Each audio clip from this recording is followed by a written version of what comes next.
पटना के चर्चित नीलेश मुखिया हत्याकांड में पटना पुलिस अभी तक मुख्य अभियुक्तों को गिरफ्तार नहीं कर पाई है।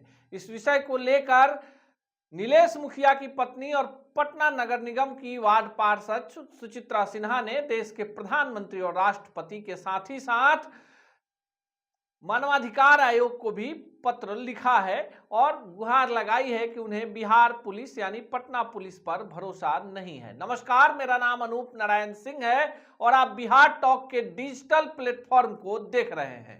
बिहार की राजधानी पटना में जुलाई महीने में एक चर्चित घटना हो गई और यह घटना कोई आम घटना नहीं थी। जिस व्यक्ति पर जानलेवा हमला हुआ वो पटना का एक उभरता हुआ युवा व्यवसायी और राजनेता था, जिसके प्रगाढ़ संबंध भारतीय जनता पार्टी के वरीय नेताओं से था। वो पार्टी का कार्यकर्ता था और उसकी पत्नी हाल ही में संपन्न पटना नगर निगम के चुनाव में वार्ड पार्षद का चुनाव भी जीत गई थी। नाम था नीलेश कुमार यादव उर्फ नीलेश मुखिया। नीलेश मुखिया पर 31 जुलाई 2023 को उस वक्त जानलेवा हमला किया गया जब वो अपने घर से चंद कदमों की दूरी पर पटना दीघा में जो उनकी पत्नी का वार्ड कार्यालय था, जहां प्रतिदिन वो लोगों की समस्याएं सुनने जाया करते थे, वहां जा रहे थे और पहले से घात लगाए अपराधियों ने उन पर ताबड़तोड़ फायरिंग कर दी। कई गोलियां लगने के बावजूद नीलेश मुखिया 31 जुलाई से लेकर 23 अगस्त तक जीवन और मौत से जूझते रहे और अंततः 23 अगस्त को दिल्ली में इलाज के दौरान उनका निधन हो गया। नीलेश मुखिया के निधन के बाद जो एफआईआर उनके परिजनों के द्वारा दर्ज कराई गई थी, उसमें रसूख वाले उनके राजनीतिक प्रतिद्वंदी और व्यवसायिक प्रतिद्वंदी जिन लोगों का प्रमुखता से नाम था, उसमें नाम था पप्पू यादव, पप्पू राय और गोरख राय। ये तीनों भाई हैं और इन तीनों का दीघा इलाके में काफी वर्चस्व है।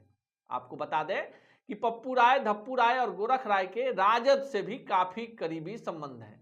इसमें जब एफआईआर दर्ज हुई उस समय पटना के एसएसपी राजीव मिश्रा ने कहा कि जांच चल रही है। जांच के दौरान कई सारे लाइनर, शूटर पकड़े गए, लेकिन पप्पू राय, धप्पू राय और गोरख राय को आज तक पटना पुलिस नहीं पकड़ पाई। कई सारे अपराधियों को पकड़ा गया और अंततः पटना पुलिस ने भी इस बात पर मुहर लगा दी कि नीलेश मुखिया हत्याकांड में पप्पू राय, धप्पू राय और गोरख राय की भूमिका है। और इसी कड़ी में पटना पुलिस ने पहले नोटिस चिपकाया गोरख राय, पप्पू राय, धप्पू राय के घर पर, फिर कुर्की जब्ती हो गई, लुकआउट नोटिस हो गया, इनाम की घोषणा हो गई, पर आज तक पटना पुलिस इन तीन प्रमुख नामजद अभियुक्तों को पकड़ नहीं पाई है। अब जो सुचित्रा सिन्हा है, सुचित्रा सिन्हा जो है वो स्वर्गीय नीलेश मुखिया की पत्नी है, वो सीधे आरोप लगा रही हैं कि बिहार में जो महागठबंधन की सरकार है तो सत्ता जो है अपराधियों को बचा रही है और कहीं ना कहीं उनके बेटे बेटी, उनके जो जेठ हैं, उनके परिवार पर मौत का साया कहीं ना कहीं चारों तरफ से घूम रहा है। जो सुरक्षा गार्ड दिया गया है वो पर्याप्त नहीं है और दोनों लोग, जो मृतक नीलेश मुखिया हैं और जो आरोपी हैं, दोनों के घर के बीच की दूरी 50 मीटर से भी कम है।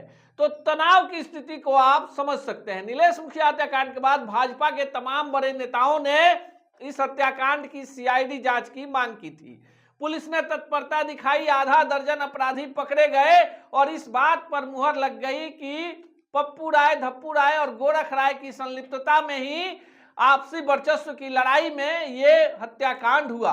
पर 31 जुलाई से लेकर आज 25 अक्टूबर है, आज तक पुलिस इन तीनों तक पहुंच नहीं पाई। पकड़ना तो दूर की बात है। पुलिस कह रही है कि लगातार टीम बनाकर छापेमारी की जा रही है। तो फिर क्या आसमान निगल गया या धरती में समा गए? ये तीनों अभियुक्त पूछ रही हैं। नीलेश मुखिया की पत्नी सुचित्रा सिंह कह रही हैं, कहां गया पटना पुलिस का दावा, कहां गया बिहार सरकार के सुशासन का दावा, कहां गए वो तमाम वादे जो सरकार ने किए? आज तक कुछ भी समान नहीं दिख रहा।